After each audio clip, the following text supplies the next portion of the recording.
अस्सलाम वालेकुम। Welcome to this session. तो इस सेशन का हमारा जो मेन एजेंडा है that is to conclude logistic regression, the kind of stuff which we have already started in the class. So a quick reference to what we have been talking about in the class was that our task is classification task, and in our first part of this session we are going to talk about binary classification. So our task is to learn a classifier which can separate these two classes.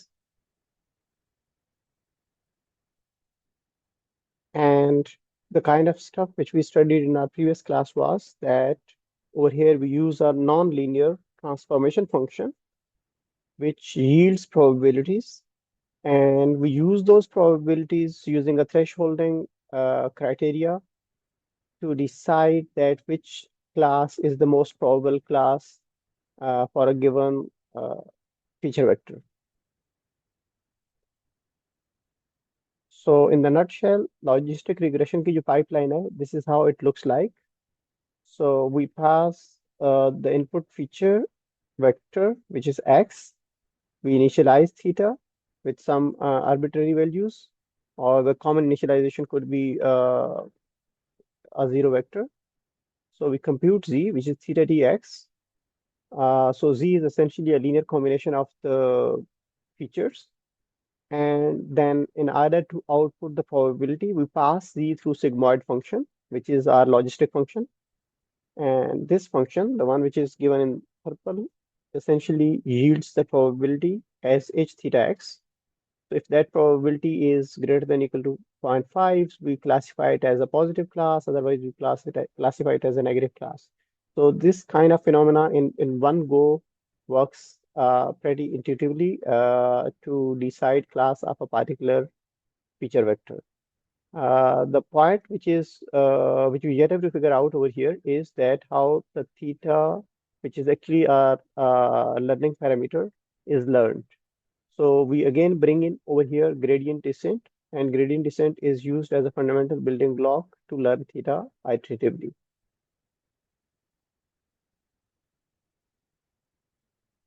So you might be able to recall from the previous class where we stopped last time was that we tried to define the loss function. And instead of landing onto the loss function, we started with computing the likelihood. And the likelihood was actually, so if you look over here on the top line, so this part, which we derived in our previous class, was this is essentially the probability of a particular class given the feature vector x. And we are assuming a binary classification setting. So we derived this formulation. And now, assuming the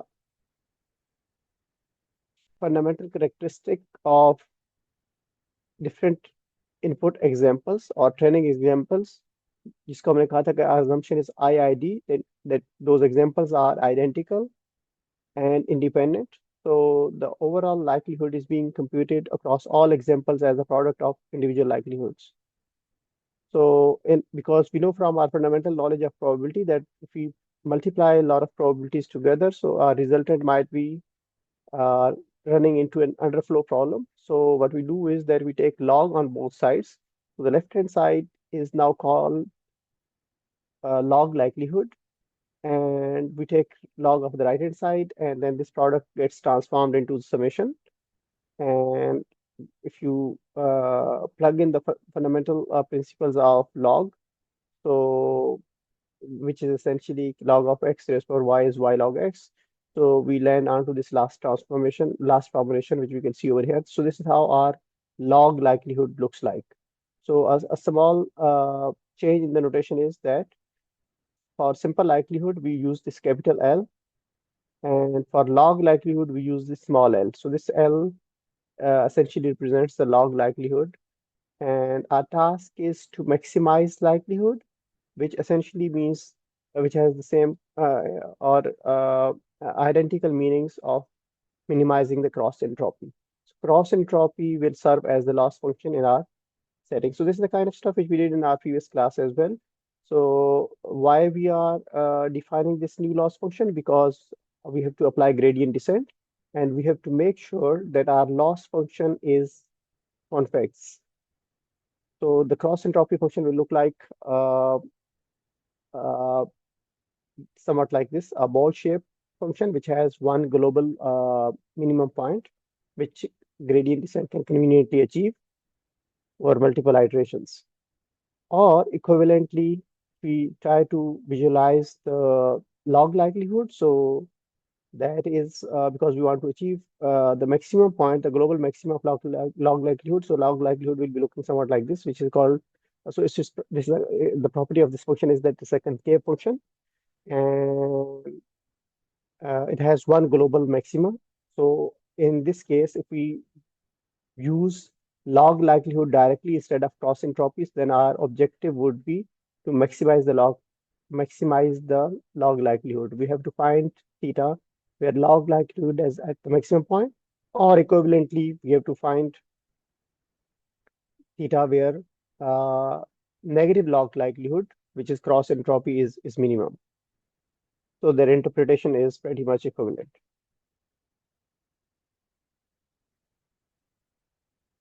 Okay, now because we have to apply gradient descent, so let's have a quick look on the gradient. So log likelihood of one example will be looking like this. So this is a simpler formulation of the same expression which we saw on our previous slide. The only thing, the new thing which you can see in the notation is that one is that this is log likelihood over one single example. And the second thing is that our h theta x is now being written as an explicit output. So this is essentially h theta x, which is theta tx being passed through the sigmoid function.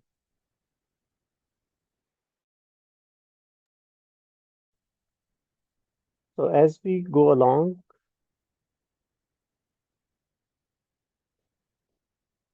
our task would be now, because this is the log likelihood, so in order to compute gradient, we need to take derivative, and our task is to compute rate of change of the log likelihood with respect to each theta.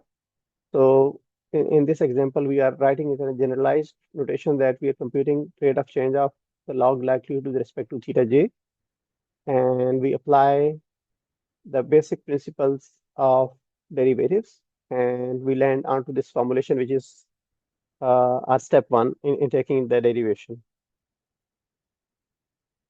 So now in this entire derivation, the only point to look at is that what would be the derivative of sigmoid function, and separately we figure out the derivative of the sigmoid function, which is given over here in green, and this is the general formulation of or general form of writing derivative of sigmoid, and we just uh, plug in z over here as theta tx, and we compute the more relevant terms which can now be plugged in over there. So now on the last line, what we have figured out in step two is that what is going to be the derivative of the sigmoid function for for our hypothesis, and we are going to plug in this thing over here. As we plug it in over here, so on the next slide, we'll see that our rate of change of log likelihood with respect to theta j will start getting a clearer form. So we have plugged in that derivative of sigmoid over here, and we simplify this thing using the basic algebra, and we land onto this last simpler form. Now we need to interpret this form. What is inside over here? What is y? Y is the actual label, because we are talking about the classification task. So y in the context of binary classification, this is going to be either 1 or 0. The actual label of our training example, and g theta dx is our predicted output, right? So in our equivalent notation, we can say that this is our y hat. This is h theta x. So y minus y theta, y minus y hat are essentially this is the difference of difference between the predicted output and the actual output, which means that this difference is essentially representing error of one particular example times xj. So xj essentially serve as the weight over here. So the gradient is now being interpreted as weighted error. And if you recall our fundamental discussion related to linear regression, this was the similar kind of interpretation where we landed for mean squared error. When we computed the gradients for mean squared error in the context of linear regression, we also landed onto this interpretation that our gradient was the weighted error. So the only thing which is different over here is that y hat is now different. This is this is a probability which is being computed by passing theta tx through sigmoid, and that's how y hat is coming over here. And now moving forward on this, this is our final result. This is the gradient, and this is how we can write the gradient in the vector form. Okay, so for explicitly defining the cost function, which we have already talked about, that we use negative likelihood as our cost function or loss function. So L theta is the likelihood, log likelihood, and we use over here negative log likelihood as our cost function. So this is just a small typo, you can ignore it. And what is log likelihood? This expression represents the log likelihood which we derived uh, when we started defining the likelihood or log likelihood. So we are just multiplying it with -1 to define it as a cost function, and this is what we call cross entropy loss. So whenever we refer to cross entropy loss, we essentially mean we are talking about negative log likelihood. And in our previous slide, we have derived the gradient as well.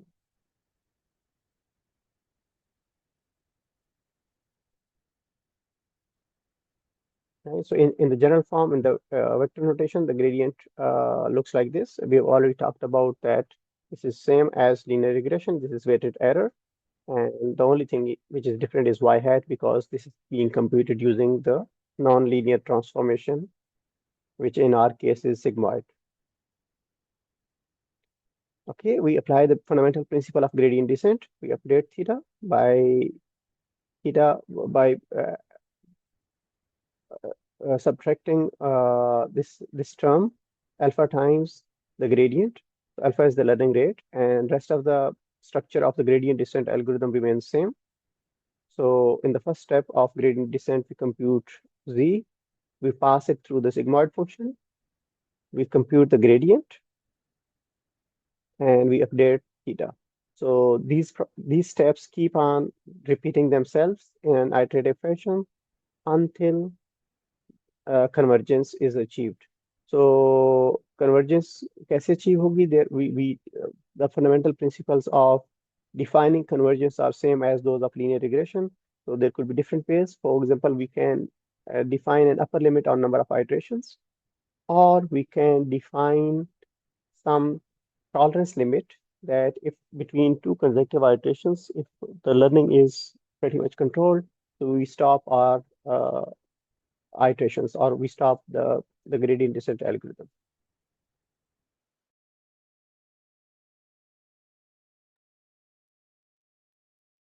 Let's go over an example to understand these concepts in detail. We have a small data set which has 4 examples.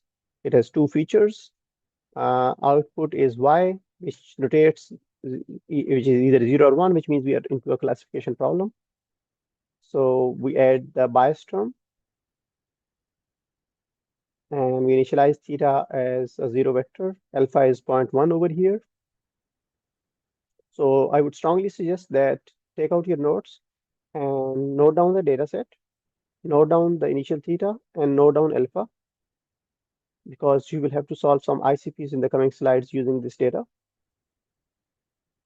So the first ICP is that compute predictions and errors.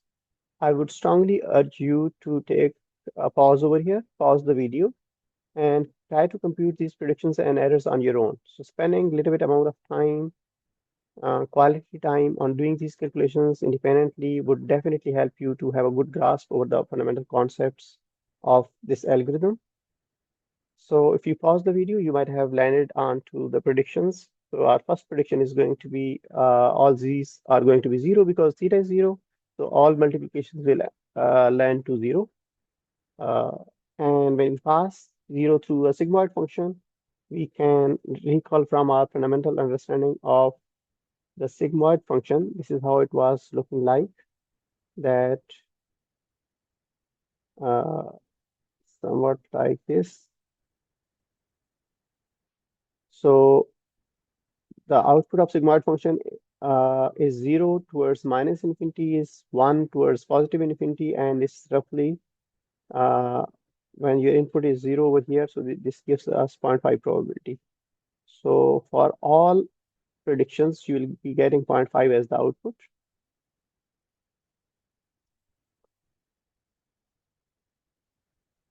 And your second step of the same ICP is to compute the error, which means that you know actual Y, H is your predicted Y, and you have to compute the difference. Why are we computing the difference? This will help us in the next ICP where you have to compute the gradient. Again, pause the video and try to compute the gradient.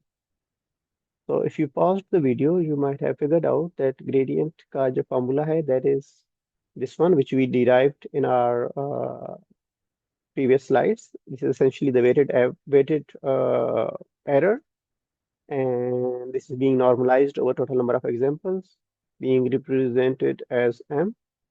So we compute these individual derivatives, and for different thetas, you compute them, and we land onto these derivatives. So this vector is going to represent our gradient. Your next ICP is to update these parameters. So we apply the update rule. Again, the update rule is like in front of you on the slide, and this is pretty much same as we used over there in linear regression. The only thing which is different is y hat. So I would strongly suggest to pause the video, update these parameters, and then you can match your answers. So if you would have paused the video, you might have seen, you might have landed onto this thing that theta naught is going to be 0, theta 1 is 0.1, and theta 2 is 0.075. So model starts separating classes. Initially, all parameters were zeros. Now the parameters have started changing. Where is the change coming from? This is primarily being driven by the error, that how off we are from the actual desired results. The actual desired results are in Y, the predictions are in Y hat, and these values of theta will eventually define that line, which is going to define our classifier, which is the concept we are interested in learning. So from here onwards, I would strongly urge you to run a few more iterations on your own. They're not part of the ICPs, but those you can take them as your own exercises. And after running a few more iterations, or maybe with every iteration, try to visualize that how the classifier is shaping itself. How is it? How the line which is separating those different training examples into positive and negative examples are how that line is looking like, right? So different candidate hypotheses, different candidate classifiers will start getting adjusted over there, right? Try to visualize it uh, to have a good understanding of the underlying intuition of this entire mechanical algorithm. Okay, so what we have learned so far is that our problem was a binary classification problem, which means that y has to be either 0 or 1, and we probabilistically modeled it, and the probability was essentially being estimated by sigmoid function, which is a transformation function. So our scores are linear, but those scores are squished into probability, and which eventually gets mapped to either 0 or 1 using some thresholding.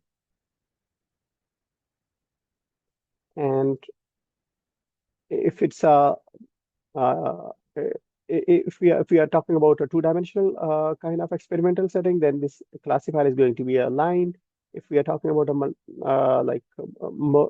if our number of dimensions of the problem setting are more than two, then we are talking about a hyperplane, which is again a classifier, and that classifier will be essentially cutting our entire uh, input space, our feature space, into two parts. One is class 0, other one is class 1.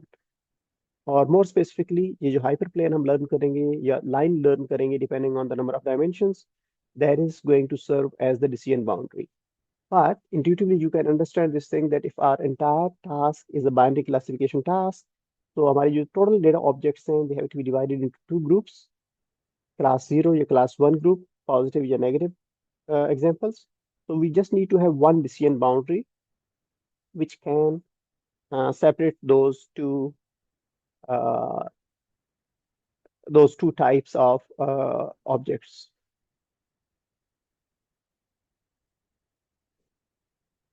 But at the same time, this binary logistic regression imposes this limitation that it cannot work for more than two classes.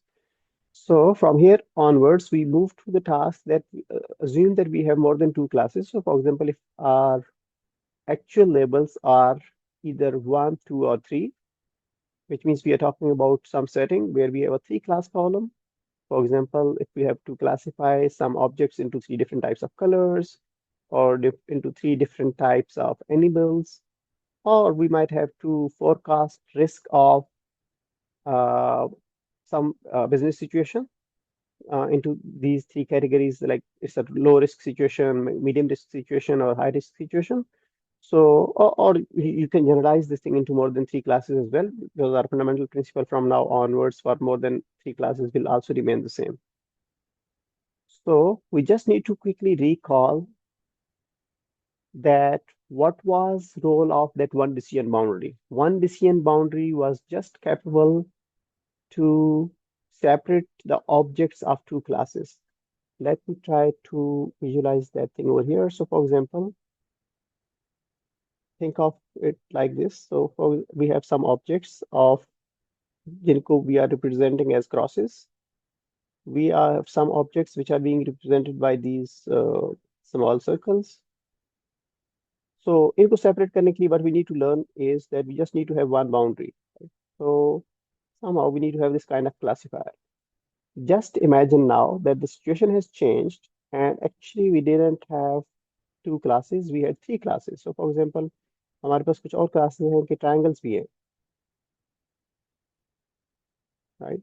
So now if you take a pause over here and try to draw these three different classes in a two-dimensional setting, so we can't really draw a single line to separate these three classes because one line essentially is one decision boundary. और जब decision boundary एक है तो that actually separates two things.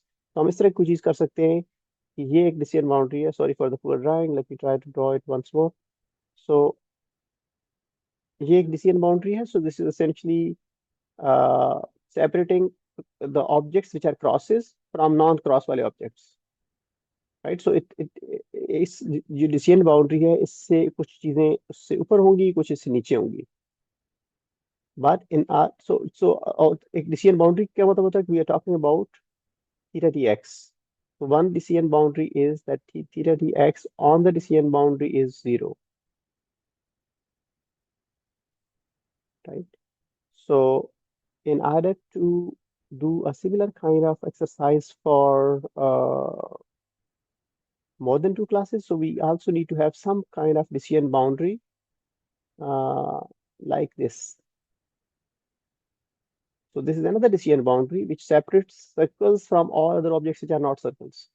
So all objects which are on this side of the line, this new line, are circles. They belong to this class, circle wali class, or all objects which are placed on the other side, they belong to the other class. Now you can see visually over here that after putting these two decision boundaries, एक decision boundary से मेरा काम नहीं चल रहा था. After putting two decision boundaries, I am capable enough to separate objects of three classes. और हम एक्चुअली इंडक्टिवली इस चीज को अपडेट कर रहे हैं. जब हमारे पास दो क्लासेस थी तो we needed one decision boundary. जब हमारे पास तीन क्लासेस आ गई हैं तो we need to have two decision boundaries. जब हमारे पास तीन क्लासेस आ जाएंगी, तो okay, so so what we are doing essentially is that, इसको अगर हम थोड़ा सा और एग्रेसिवली अगर देख लें, before we go into the details of the actual algorithm, तो अभी हमारी जो पहले वाली बाउंड्री थी वो क्या कर रही थी, that was essentially separating crosses with non crosses. Second one is separating circles from non circles. We can learn somewhat like this as well, uh, assuming कि ये स्ट्रेट लाइन ही है। सो दिस इज, ये तीसरी वाली boundary ये क्या represent करी, this is essentially representing triangles versus non triangles. So if we somehow we go in an aggressive way, or we learn these three independent boundaries, so हम क्या कर रहे हैं, one class versus others की classifiers कर रहे हैं, and once we put them together into some decent shape, we should be able to figure out कि अच्छा uh, कौन सी probable class है, and that's the kind of thing which we want to achieve using this multi-class classification वाली uh, understanding. So I hope that intuitively you are with me and things are making sense. Things are making sense कि हम किस तरह की चीजें achieve करने की कोशिश कर रहे हैं. So our task is now going to be that we need to model. We want to figure out this probability, that what is probability of y being k. K is one of the class labels given a feature vector. So now there are three candidates: class 1, class 2, class 3. हमारे पास पहले क्या था कि हम simple binary classification में we were estimating one probability, और दूसरी probability was 1 minus p. Now 1 minus p could be like probability of two other classes, so which is not going to help us for three class problem.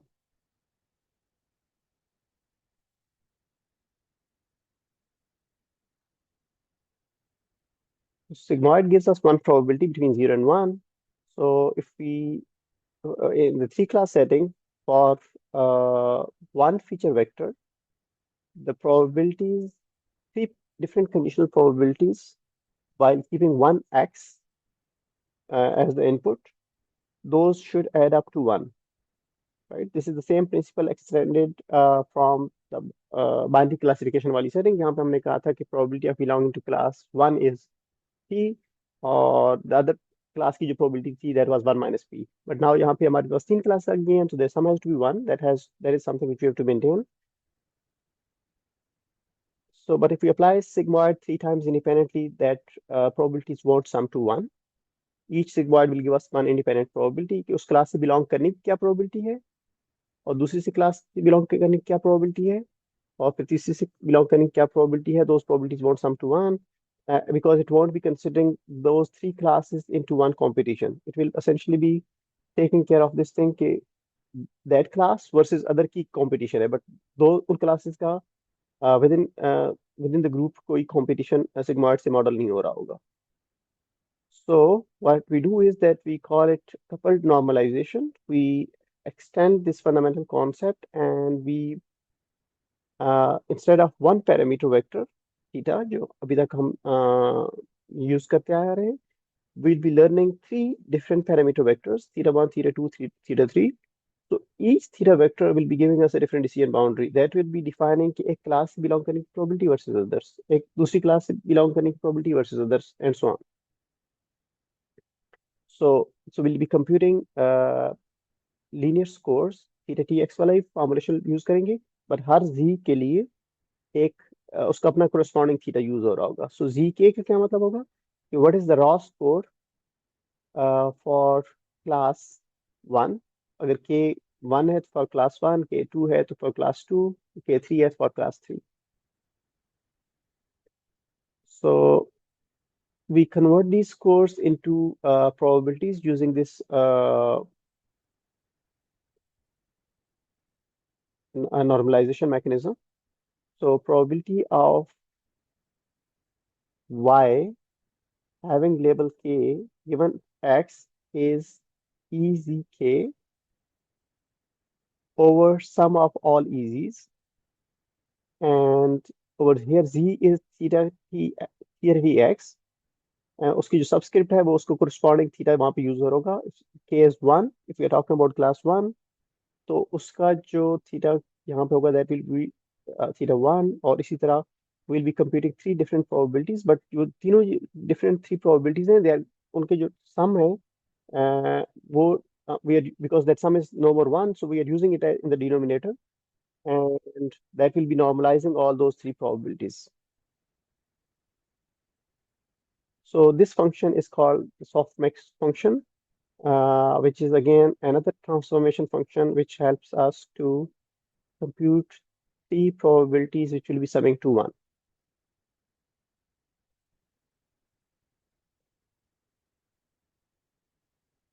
So softmax function ensures positivity, normalized probabilities sum to one, and again, larger score, exponentially larger probability, classes compete with each other because they are normalized. So now they are comparable. And interestingly, binary case is a special case of softmax. So the way softmax will be working is that we'll be having these raw scores over here being input. For example, this vector is giving us five different scores for a five class problem. So class one raw score is 1.3, per class two ka, per class three ka, and so on. We pass them through this softmax function, and this gives us these probabilities. So if you look on the last vector, which is the output vector after passing this raw scores wala jo vector hai through, if you pass it through this sigmoid function. So what is 1.3 essentially? 1.3 is Z1. Then we have Z2 and up to Z5. So for each class, we are now having a probability over here, right? So this is the probability of y being 1 given a feature vector x. Same way, the second one is the probability of y being 2. This is probability of y. Apologies for the poor handwriting over here. And same way, we'll be having all these five probabilities down to 5. The last one is going to be probability of y is equal to 5 given x. हमारा task क्या था? We should never miss that thing. We should always keep in mind why are we doing this thing. तो हमारे पास 5 probabilities आ जाएंगी. So from your fundamental knowledge of probability, you can recall something from here. एक small सा pause link in probabilities को अब हमने क्या करना है? अगर आपने small सा pause लिया था, you might have figured out कि हमारा task was the classification task. Now we have 5 different probabilities के सबके लिए common x है, जिसके ऊपर हमने ये सारी एक्सरसाइज की है. सो इन सब के ऊपर जो गिवन चीज है वो कॉमन है. ये टॉकिंग अबाउट एक्स. तो y के 1 होने की प्रोबेबिलिटी क्या है, y के 2 होने की प्रोबेबिलिटी क्या है, अब फिर y के 5 होने की प्रोबेबिलिटीज क्या है. हमें कौन सी क्लास पिक करनी चाहिए which has the highest probability. So essentially will be applying इन सब प्रोबेबिलिटीज के ऊपर will be applying something which we are familiar with, that is argmax. So instead of thresholding, thresholding हम तब करें जब हमारे पास बाइनरी क्लासिफिकेशन थी. हमारे पास एक क्लास से बिलोंग करने की प्रोबेबिलिटी है, दूसरे में ऑटोमेटिकली दूसरे में चले जाता है 1 माइनस पी वाली चीज करके. तो 1.5 वाली threshold was like an intuitive good threshold which generally works in practice. तो when we apply argmax on these 5 probabilities, तो हमें आउटपुट क्या मिलेगी? हमें वो y मिलेगा जिसकी प्रोबेबिलिटी सबसे हाईएस्ट होगी. सो इस केस पे y is equal to 2 because इसकी प्रोबेबिलिटी इज 90%. और another thing which you can have a quick look from these results of the last vector, if we sum them up, so the resultant is 1, and that's the main thing that where we wanted to bring in this notion of normalization.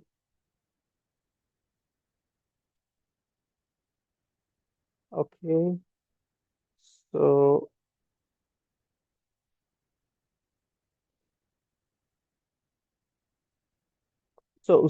just to have a like quick intuitive understanding, okay, what if we use softmax for binary classification? So the results are very interesting. So on the numerator, we'll be using EZ1, or on the denominator side, we'll be using some of those two raw scores. के, और then we do some basic algebra with this formulation, जो हमारी probability वाली formulation है. और if you look on the second expression, this essentially is sigmoid. So this takes us back to K. Softmax generalizes logistic regression, and if we apply it to a two-class problem, that essentially means the same thing as that as what we saw in the context of sigmoid. So this is you can have a look over here that our predicted class is essentially being figured out by applying argmax on those posterior probabilities, which are being computed as an output of softmax function. Softmax को मिला क्या था? Raw scores मिले थे with individual thetas, and we got this thing. So we are pretty much done with the fundamental understanding of कि multi-class classification कैसे होती है. So between any two classes, class I and J, उनकी दो boundaries होंगी because each boundary is theta tx is 0, जो एक boundary को define करेंगे. We equate them because both of them are equal to 0. So when once we equate them, so we apply this simple basic algebra, and we can see over here that each pair forms a linear boundary. So in three-class setting, there will be three pairwise boundaries, and they will be forming the regions which help us to do this entire classification task. So a quick view of that how the dimensions will change of all of our components. So if x is a d-dimensional vector, then we know that theta will be having the same number of dimensions. So d over here is, if we like recall the fundamental notation which we have been using in our context was that we have n features. So d is essentially n plus 1. So each theta has to have the same number of dimensions as those of x. And because now we are going to have multiple theta vectors, so we will be having the total number of parameters will grow up depending on that how many classes we have. So if you have three-class problem, our total number of parameters are going to be 3D. And in the matrix form, we are going to use capital Z and capital theta to notate those matrices. So previously our one theta was one vector. Now we have a theta matrix because it will be containing different theta vectors. So, and the dimensions of that theta matrix are going to be d by 3. So I would strongly urge you to draw them and see them in practice कि जब वो multiply हो रहे होंगे आपस में, जहाँ पे use हो रहे होंगे, तो उनकी dimensions आपस में कैसे algebraically भी और intuitively भी आपस में match करती है. Okay, this is like some implementation related stuff. So one hot encoding is a mechanism which we commonly use for multi-class problems. So in this example, we are going to see one hot encoding for three classes. So चूंकि अब हमारे पास तीन different probabilities आ रही हैं of belonging to different three classes, जब हम predictions करते हैं, तो वो जो predictions हैं, हमारे पास जो y hat आता है, y hat is in the form of three probabilities. Right. So what we do is that in order to run gradient descent, we need to have some mechanism that how those things are matched, how those things are compared against each other. So we apply one hot encoding, and one hot encoding का मतलब ये होता है कि each example की जो output है, instead of one class, that is a vector, and that is called one hot encoded vector. So means that we put y1, y2, y3 over here in this tuple. And let's have a quick look on an example to have a better understanding of this thing. So for example, हमारा जो problem है, that's a three-class problem. We have to classify some objects into three types of fruits based on maybe colors, based on dimension, based on weight. So apple, banana और orange हमारे पास तीन classes हैं. So one hot representation में हम ये करेंगे कि चूंकि हमारे पास तीन classes हैं, so there will be three items in this one hot encoded vector. So one of them will be 1 and remaining entries will be zeros. जो class है, वो class number is going to be 1. So first entry is going to present apple, so that's 1 and remaining are 0. The second entry is going to present banana, so that's 1 and remaining are 0.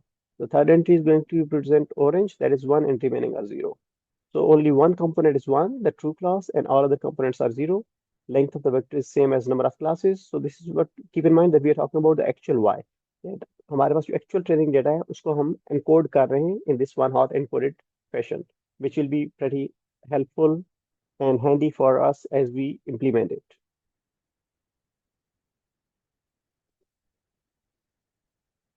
So using one hot encoding, y will be presented like this, and we'll be using the cross entropy, and then we'll be computing the negative log likelihood for each class. और हमारा जो gradient है that will be the again weighted error. So अब यहाँ पे error कैसे compute हो रहा है, y क्या चीज़ है कि आपकी केस क्लास करने सी की जो रिप्रेजेंटेशन है in your one hot encoded vector. Remember one hot encoded vector इस तरह की शक्ल में था कि y1 है. आप अगर क्लास 1 से बिलोंग करते हैं तो ये 1 है, बाकी सारे 2 zeros होंगे. Right, so this how it goes on. तो जब हम यहाँ पे y कह रहे हैं तो इसका मतलब है कि हम kth एंट्री चेक कर रहे हैं अपने वन हॉट एनकोडेड वेक्टर में कि वो क्या चीज़ है, वो 0 है या 1 है. उसका हम डिफरेंस कंप्यूट कर रहे हैं विद द प्रोबेबिलिटी जो कि प्रिडिक्ट हुई है after passing it through the softmax function. So this will give us the error, and we are multiplying with the feature vector to compute the gradient. And yeah, so इसी तरह की चीज हमने अभी बाइनरी लॉजिस्टिक रिग्रेशन में की थी, उसमें एच थी टैक्स ये वाली चीज थी. अब ये जो प्रोबेबिलिटी है this is essentially H theta X. This is our prediction. और फिर this gradient will be plugged in back to your gradient descent algorithm, or you will keep on updating the parameters.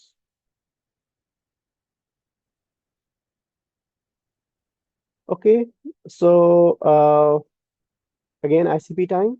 I would strongly urge you to pause the video to answer these short questions ताकि आपको एक अंदाजा हो जाएगा कि आपने कितना सीखा है और how well you are prepared for uh, starting your T2, where you have to implement logistic regression along with linear regression.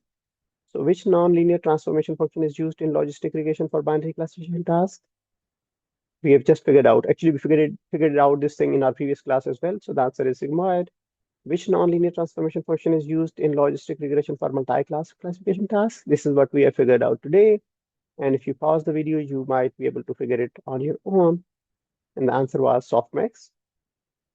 The last ICP for today is that which loss function is used in logistic regression for multi-class classification tasks? And in that case, we'll be just expanding on top of cross entropy, and we'll be defining it, using it for multi-class. We'll call it multi-class cross entropy. This is an extension of cross entropy for binary classification tasks.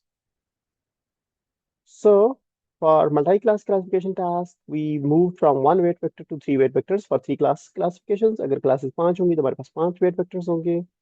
We moved from sigmoid key transformation to softmax transformation. And instead of predicting one probability, we are now playing with probability distribution of belonging to different classes given a feature vector. एक boundary की बजाय we have multiple pairwise boundaries. Binary cross entropy से our loss function has evolved as multi-class cross entropy. So in the nutshell, our scores, our raw scores are linear. And then we apply probabilistic normalization. We use cross entropy to get this whole thing of multi-class logistic regression done. Logistic regression is a linear model for classification and predicts probabilities using a non-linear transformation, right? So that's it. And the good thing is that we are done with the logistic regression. So this is a full-fledged classifier, which we have learned from scratch. And I'm sure you are now good to go for its implementation. Thank you.